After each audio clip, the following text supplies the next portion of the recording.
तो हम लोगों ने पिछली क्लासेस में पढ़ लिया था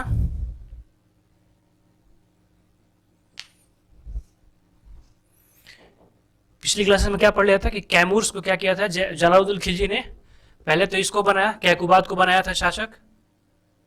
ठीक है, ठीक है, पहले शासक किसको बनाया, कैमूर्स को बनाया था शासक।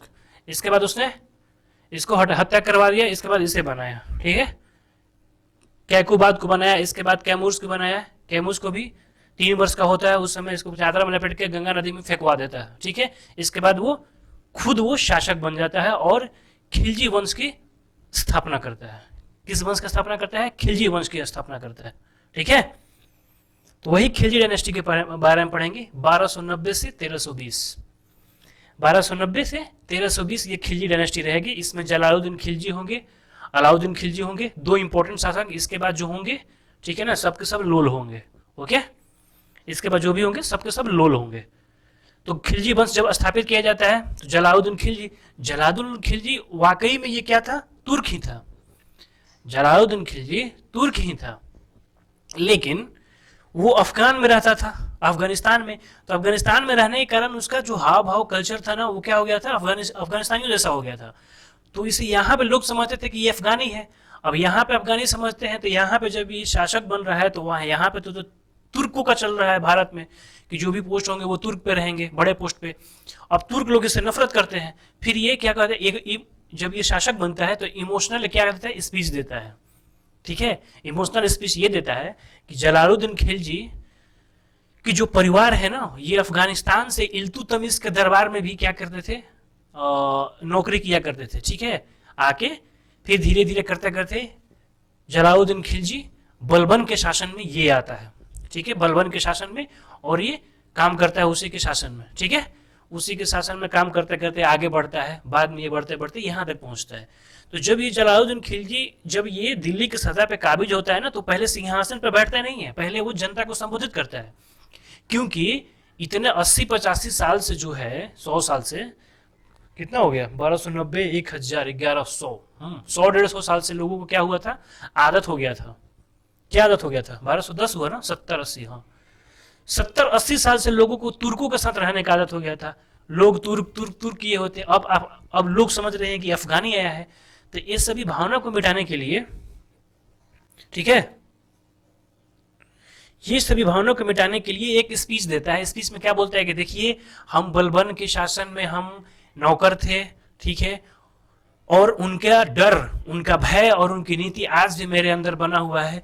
भले ही हम शासक बन गए हैं, लेकिन उनके सिंहासन पर बैठने के मेरा क्या कर रहे हैं, मेरा हिम्मत नहीं हो रहा है। ठीक है, लेकिन आप लोगों का अगर क्या होगा, सपोर्ट होगा, आप लोगों का अगर साथ होगा, एकदम नेता वाला भाषण देके, तो हम इस पे काबिज हो जाएंगे।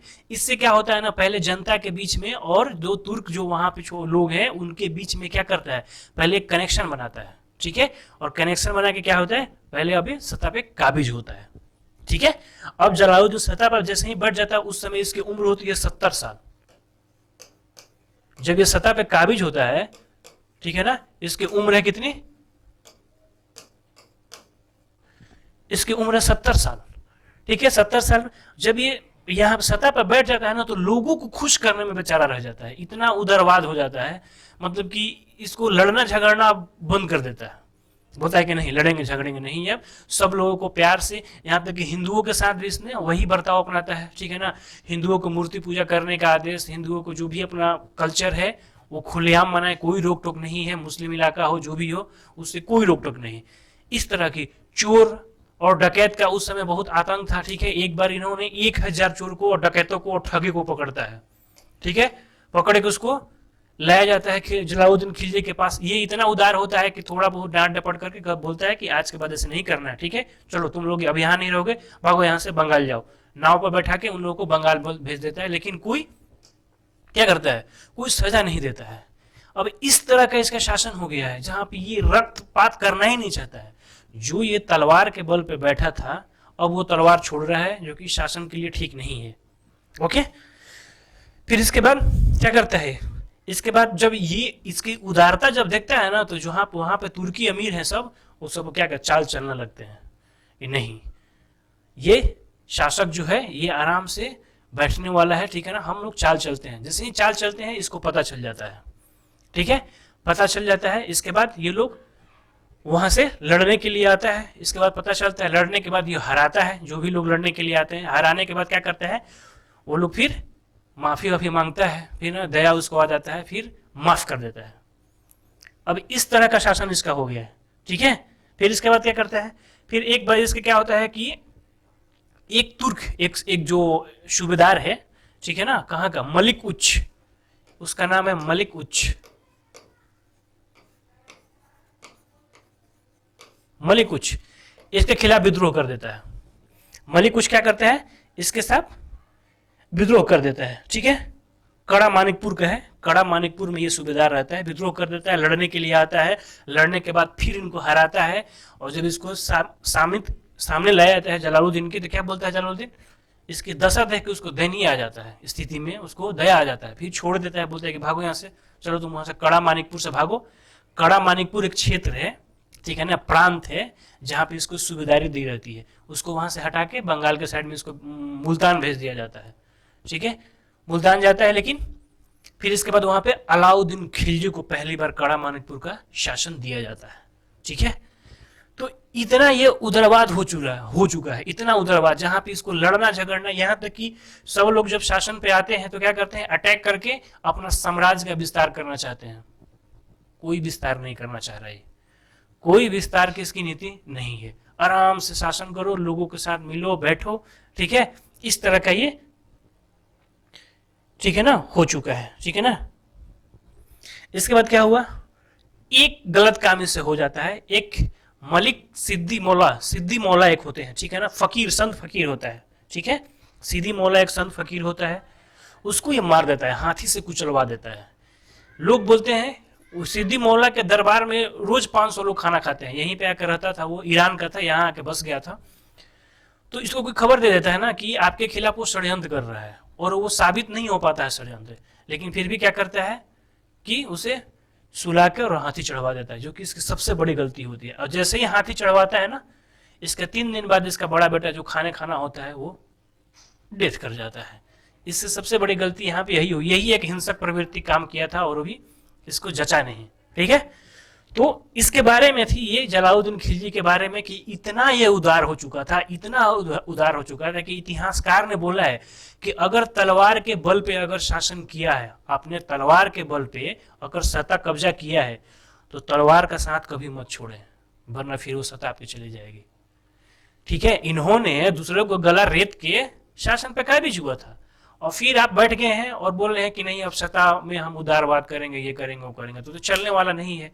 फिर इनको वैसे ही क्या होता है, इनको मौत दी जाती है। जलालुद्दीन खिल मरते भी वैसे ही है, ठीक है ना। अलाउद्दीन खिलजी क्या होता है, इनको मारता है, वो भी कहानी है अलग, आपको बताएंगे, ठीक है। तो 1290 ईस्वी में जलालुद्दीन फिरोज खिलजी, ठीक है ना, जलालुद्दीन फिरोज खिलजी क्या करता है, खिलजी वंश की क्या करता है, स्थापना करता है। कब, 1290 ईस्वी में, ठीक है। इसका वास्तविक नाम क्या था, मलिक फिरोज, पूछा गया है क्वेश्चन में। पहले तो जलालुद्दीन खिलजी क्या था, संस्थापक, तो ध्यान में रखेंगे, अलाउद्दीन खिलजी मत रख देना, क्योंकि अलाउद्दीन खिलजी से ज्यादा फेमस है तो लोग अलाउद्दीन खिलजी लगा के आ जाते हैं, ठीक है। इसका वास्तविक संस्थापक मलिक फिरोज। इसने अपने ये भी क्वेश्चन पूछा हुआ है, किलोखरी को अपनी राजधानी बनाया है। इसने अपनी राजधानी कहा बताया, किलोखरी को, दिल्ली को नहीं बनाता है, ठीक है। नेक्स्ट, 1293 ईस्वी में इसने देवगिरी के शासक पर, रामचंद्र पर आक्रमण किया था। 1293 ईस्वी में इसने आक्रमण किया था, हाँ।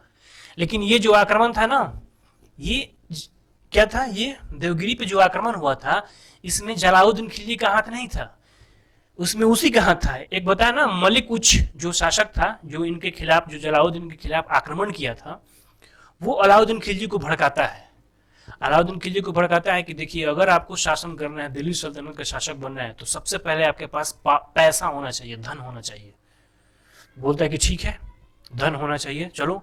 तो इसने क्या करता है, सबसे पहले वो भिलसा एक जगह है, ठीक है ना, वहां पे जाके लूटमार करता है। कौन, अलाउद्दीन खिलजी वहां पे जाता है, परमिशन लेता है जलालुद्दीन खिलजी से कि हम जा रहे हैं अटैक करें। जलालुद्दीन खिलजी उसको बोल देता है कि ठीक है जाओ तुम अटैक करो। वहां से धन लूट के लिए आता है और मात्र एक हिस्सा ही सुल्तान को देता है और रख लेता है अपने पास।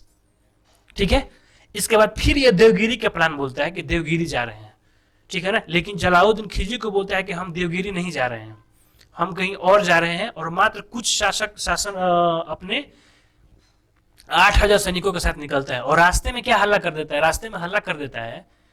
जलालुद्दीन खिलजी तो दिल्ली में है, उसको पता कैसे चलेगा। ये दिल्ली में खबर पहुंचाता है कि हम लोग जा रहे हैं, देवगिरी पर आक्रमण नहीं कर रहे हैं, क्योंकि देवगिरी पे समझौता हो गया था जलालुद्दीन खिलजी का उससे।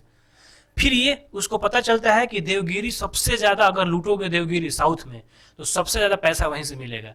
तो झूठ बोलता है जलालुद्दीन से, ठीक है ना। और इधर रास्ते में निकल जाता है कि कोई अटैक ना करे। अगर रास्ता में पता चलता है कि देवगिरी पर आक्रमण करने जा रहे हो तो बीच में ही आपके वो देवगिरी के जो समर्थक अटैक कर देंगे।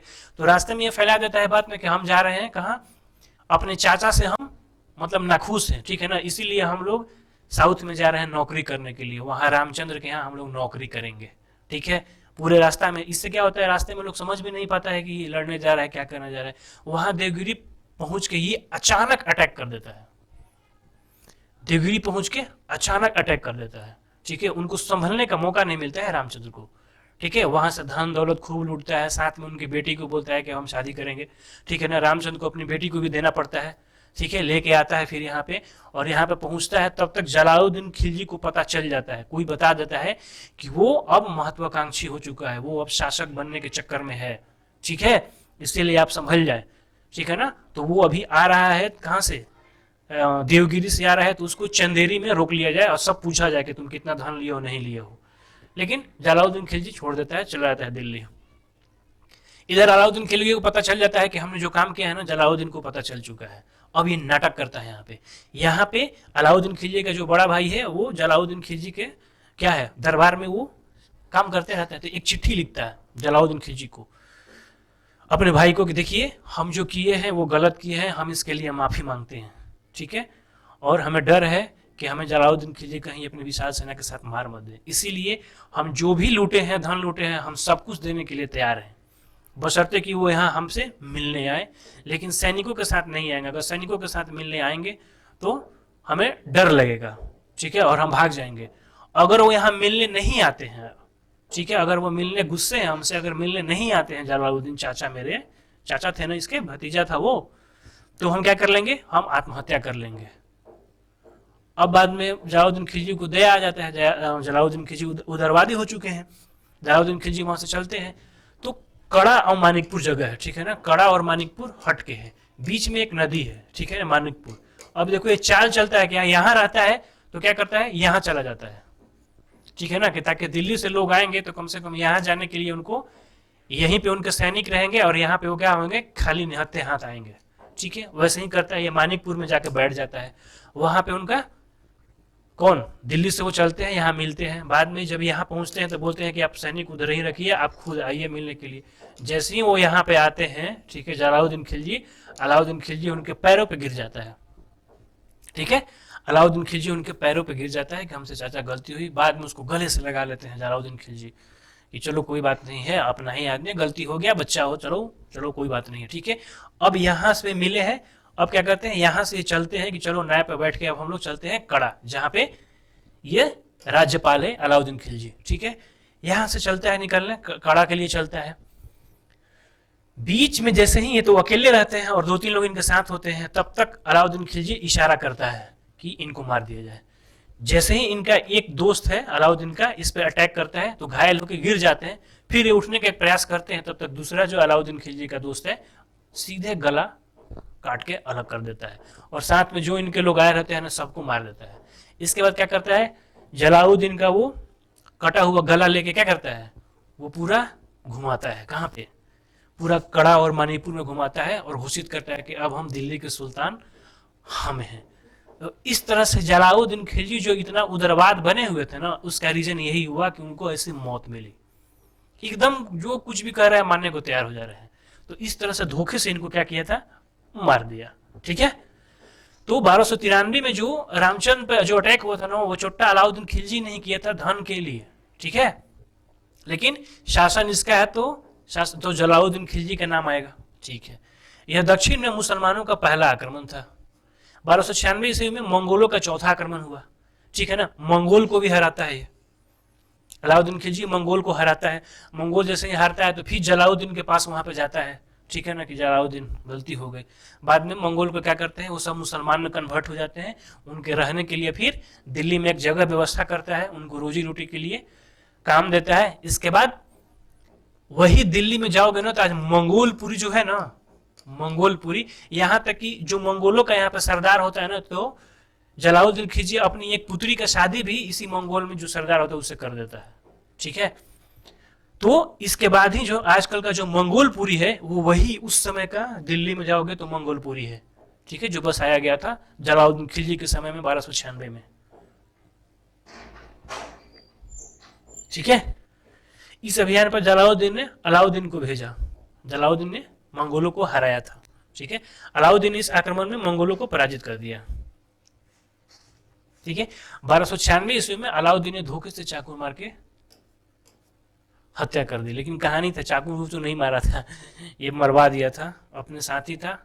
ऐसे मूवी में तो दिखाया है क्या कि घोप के मार देता है, लेकिन इतिहासकार हैं अपना अपना राग अलापते हैं, लेकिन यही था, लेकिन पूरा कहानी यही था, मारने का। और फिर ये शासक कौन बैठता है, अब बन जाता है अलाउद्दीन खिलजी। तो आपको ज्यादा से ज्यादा जो क्वेश्चन पूछा जाएगा इससे, तो पूछा जाएगा खिलजी वंश का आपको पूछा जाएगा कालक्रम, कब से कब तक खिलजी वंश था। 1290 से 30 साल, 1320 तक। जलाउद्दीन खिलजी 6 साल तक इनका शासनकाल। ठीक है ना, तो जलाउद्दीन खिलजी ने अपनी शासन व्यवस्था कहाँ पे की, 1290 ईस्वी में व्यवस्था की। इनकी राजधानी कहाँ थी, किलोखरी थी। इनका ओरिजिनल नाम क्या था, मलिक फिरोज। ठीक है, इनके शासनकाल में एक बार अटैक किया, बस ये तो अटैक करना नहीं चाहते थे, आपको बता दिए 1293 में देवगिरी पे। ठीक है, इतना ही आपका इंपॉर्टेंट है, 4 पॉइंट समझ गए, इतना ही आपके लिए इंपॉर्टेंट है। अब आते हैं हम अलाउद्दीन खिलजी पे। ठीक है, अब ये शासन करेगा 20 साल।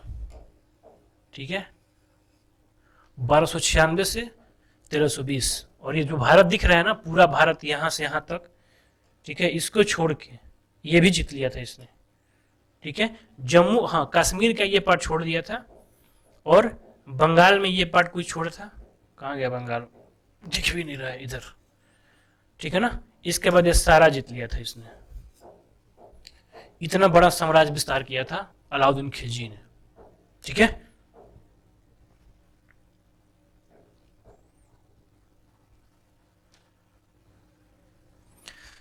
इसका वास्तविक नाम क्या था, अली गुरुशास्प। ध्यान में रखेंगे, पूछा गया है। इसका वास्तविक नाम था अली गुरुशास्प। अलाउद्दीन पहला सुल्तान था जिसने अस्थाई सेना, हाँ, पहले जो सेना होते थे अस्थाई नहीं होते थे, वो युद्ध के समय हुए ना तो जुगाड़ कर लेते थे सैन्य प्रशिक्षण में, चलो चलो चलो लड़ाई चलना है, चल लेते थे। लेकिन ये बोला कि जी नहीं, हम अब अस्थाई सेना रखेंगे। कैसे आजकल देशों में हर देश एकदम तत्परता के साथ क्या आर्मी रखती है, कि उनका काम है कि जब भी युद्ध हो तब तैयार हो। इस तरह की सेना रखने की शुरुआत इसने की थी, और ये मोस्ट इंपॉर्टेंट क्वेश्चन है। ठीक है,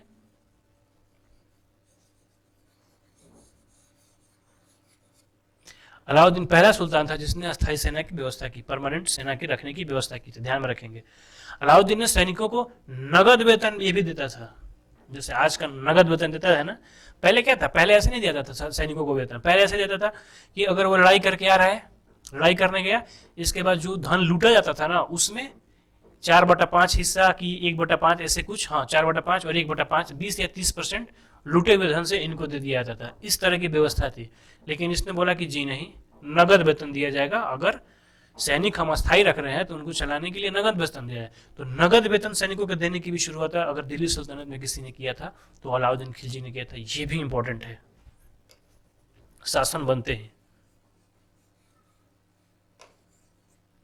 ठीक है, इसने घोड़ा दागने और सैनिक को हुलिया लिखने की प्रथा की शुरुआत है। ये भी क्वेश्चन पूछा हुआ।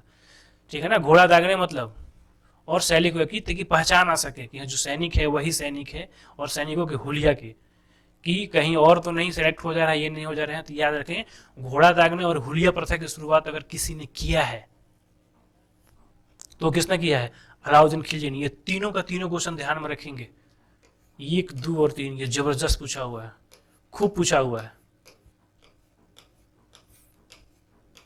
ठीक है ना। नगद वेतन, स्थायी सेना, इन्होंने शुरू किया था, ठीक है। 1298 ईस्वी में अलाउद्दीन ने गुजरात अभियान पे गया, ठीक है। अब इसने गुजरात को लूटने के लिए कि गुजरात में जीतेंगे, ठीक है। गुजरात में चला गया था, लूट पर मचाएगा। गुजरात में खुद नहीं जाता है, अपने 2 विश्वासी जो मित्र होते हैं इनके ना, 4 मित्र हैं, बोलता है कि ये 4 हमारे मित्र हैं।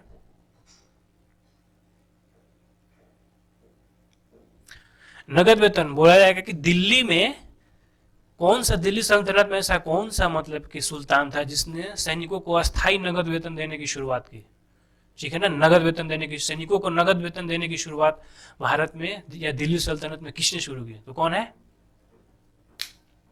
ये, ठीक है।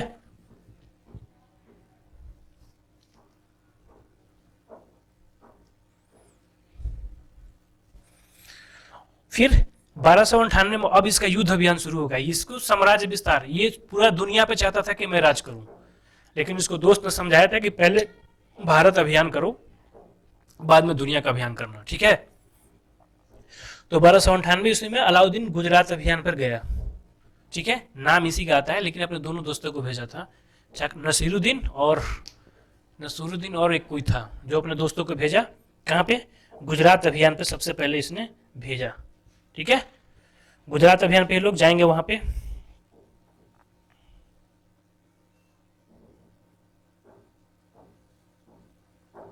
ठीक है। यहां पे गुजरात अभियान पे जब गया ना, तो उस समय गुजरात का शासक कौन था, गुजरात का शासक था रायकर्ण द्वितीय,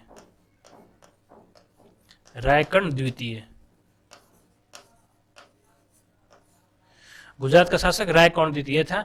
कहा जाता है कि रायकर्ण द्वितीय का जो प्रधानमंत्री था ना, वही बोला था किसको, अलाउद्दीन खिलजी को, आइए हम पे अटैक कीजिए।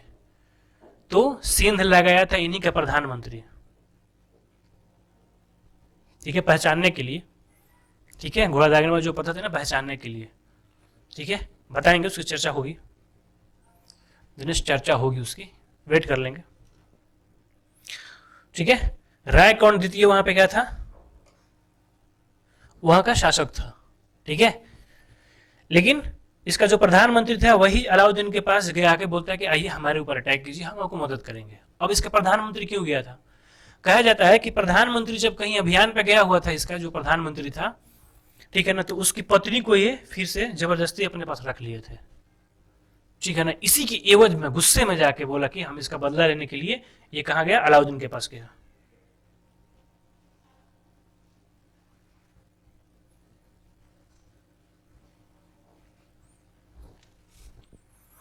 हुलिया लिखने के, अरे पूछा जाएगा कि हुलिया और दाग सिस्टम की प्रथा किसने शुरुआत की, और क्या क्वेश्चन पूछा जाएगा, एक क्वेश्चन रहेगा, ये इतना छोटा लाइन का क्वेश्चन रहेगा, कैसे क्वेश्चन पूछा जाएगा। यूपीएससी थोड़ी है कि इस तरह से आपको क्वेश्चन पूछा जाएगा, समझ में नहीं आ रहा है। हुलिया और दाग प्रथा की शुरुआत बोला गया, घोड़ा दागने और हुलिया सिस्टम की शुरुआत भारत में सबसे पहले किसने की थी, ये पूछ देगा, तो आपको लगाना होगा। यहां से समझ में नहीं आ रहा कि कैसे क्वेश्चन बनेगा यहां से, इस प्रथा की शुरुआत किसने की, तो सीधे आपसे पूछ देगा कि घोड़ा दागने और हुलिया प्रथा की शुरुआत किसने की। क्वेश्चन कैसे आएगा, मैं क्वेश्चन कराऊंगा ना, क्या टेंशन ले रहे हो, ठीक है। अब इसका प्रधानमंत्री जाके इससे मिल के बोलता है कि हमें आइए अटैक कीजिए। इधर से इसका सैनिक सब जाता है, ठीक है, वहां पे अटैक करता है। जैसे ही देखते हैं कि मेरे ऊपर अटैक हो गया है, ये क्या करते हैं, अपने पुत्री को लेके भाग जाते हैं, कहां पे, रामचंद्र, आपको दिखाया था ना देवगिरी में रामचंद्र जो है, ठीक है ना, रामचंद्र के पास चला जाता है अपनी पुत्री को लेकर भाग के। जब यहाँ से पहुंचता है तो पता चलता है कि वो तो अपनी पुत्री को लेकर रामचंद्र के पास भाग गए हैं। फिर क्या करता है कि इन रायकर्ण द्वितीय की जो पत्नी है ना, पत्नी को ये लोग वहां पे जीत लेता है। फिर बहुत वहां पे मार काट, यहाँ तक कि इनकी राजधानी जो था उस समय गुजरात की अनिलवाड़ा राजधानी थी, वहां पे जाके कत्लेआम मचा कर रख देता है। यहाँ तक कि हिंदू और प्लस मुसलमान को ही मारता है, सब काटता है यहाँ पे, ठीक है। इसके बाद इनकी पत्नी को क्या करता है, बंदी बना के दिल्ली लाता है। दिल्ली लाके क्या होता है, फिर अलाउद्दीन खिलजी इनकी पत्नी के साथ क्या होता है, शादी कर लेता है, ठीक है। तो गुजरात अभियान सबसे पहले इसने शुरू किया 1298 में, ठीक है। ये था गुजरात अभियान की पूरी कहानी, ओके। तो आपसे यही पूछा जाएगा अलाउद्दीन खिलजी ने अपने गुजरात अभियान की शुरुआत कब की थी, या गुजरात अभियान पे अलाउद्दीन कब गया था, 1298। लेकिन इतना डीप में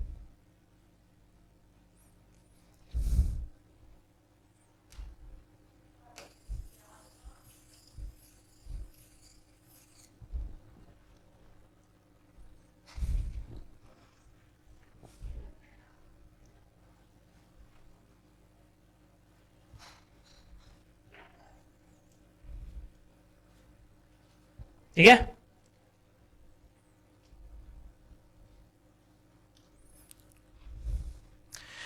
यही जब ये गुजरात अभियान पे गया था तो रास्ते में आते वक्त एक हिजड़ा, ठीक है, ट्रांसजेंडर इसको मिला, ठीक है, गुजरात से आते वक्त हिंदू था ये, बाद में इसको मुस्लिम में कन्वर्ट करके इसका नाम रखा गया मलिक काफूर। मलिक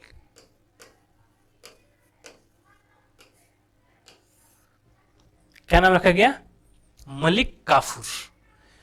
1000 दिनार में खरीदा गया था ये, ठीक है, मतलब इसे हजारी दिनारा भी बोला जाता है। मलिक काफूर बहुत तेज था, बहुत तेज था। जितना साउथ में राज्य को जीता है ना, ये मलिक काफूर ही था उसमें, ठीक है, मलिक काफूर ही था उसमें साथ में, ठीक है। बाद में इसे पोस्ट भी दिया है, बाद में इसे वजीर का पोस्ट भी दे दिया है। अलाउद्दीन खिलजी ने बाद में इसकी क्या बोलते हैं, इसकी कला कौशल से प्रभावित होकर मलिक काफूर, ये भी बोल सकते हो कि अलाउद्दीन खिलजी का दास कौन था, तो मलिक काफूर था। ये पूछा गया क्वेश्चन है, ठीक है, 1000 दिनारा, ठीक है।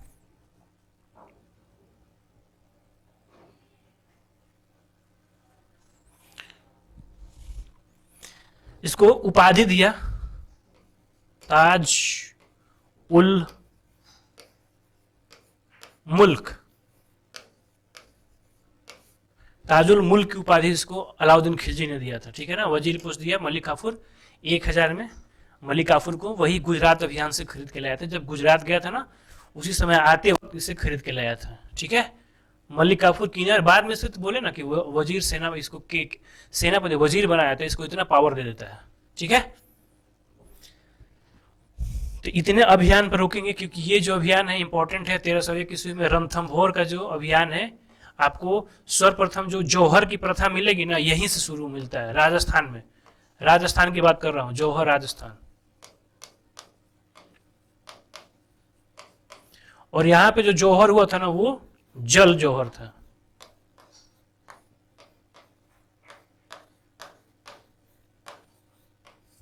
ठीक है। रणथंभौर में जब अटैक किया था ये, रणथंभौर पे अटैक करने जलालुद्दीन खिलजी भी गया था, लेकिन इस तरह का उसका दुर्ग था ना कि देख के बोला कि हमसे नहीं हो पाएगा। इस दुर्ग, उस किला को भेदना मुश्किल लगा उसको, और जलालुद्दीन खिलजी वहां से लौट के आ गए। लेकिन अलाउद्दीन खिलजी ने क्या किया था, अलाउद्दीन खिलजी ने क्या किया है, तोड़ना तो बहुत मुश्किल था, तो अलाउद्दीन खिलजी ने ऐसा क्या किया,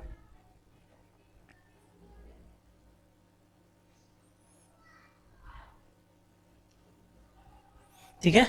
रणथंभौर पर अटैक क्यों किया, रणथंभौर पर अटैक करने का मेन रीजन ये था ना कि अलाउद्दीन खिलजी का एक विरोधी था, मोहम्मद शहजादा, ठीक है ना, विरोधी था उसका, उसको ये शरण दे दिए थे। अलाउद्दीन खिलजी का जब खजरा तो रणथंभौर में जाके शरण राजा दे दिए थे, इसी के कारण अटैक किया था। यही रीजन था अटैक करने का। वहां पर उस समय शासक कौन थे, हमीर देव थे।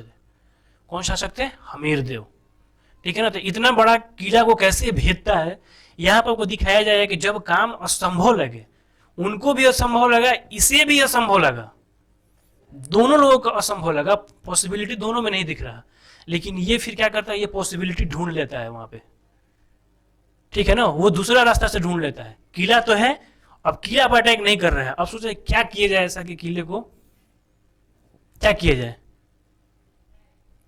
सोचो कि उस समय का शासक कैसे दिमाग लगाया, ऊपर से अटैक नहीं करेगा और कोई तरीका नहीं है, किला को भेजना बहुत मुश्किल है, सोचो क्या दिमाग लगाया होगा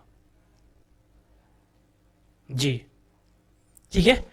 तो इसकी थोड़ी आपको कहानी बताएंगे कल इसकी, तब तक यहीं पे छोड़ते हैं। 1301 में रणथंभौर पे इसने अटैक किया था, ठीक है ना, और इसको मिला लिया था, यहां तक रखेंगे, ठीक है। आज थोड़ी, कल इसकी हम चर्चा करेंगे।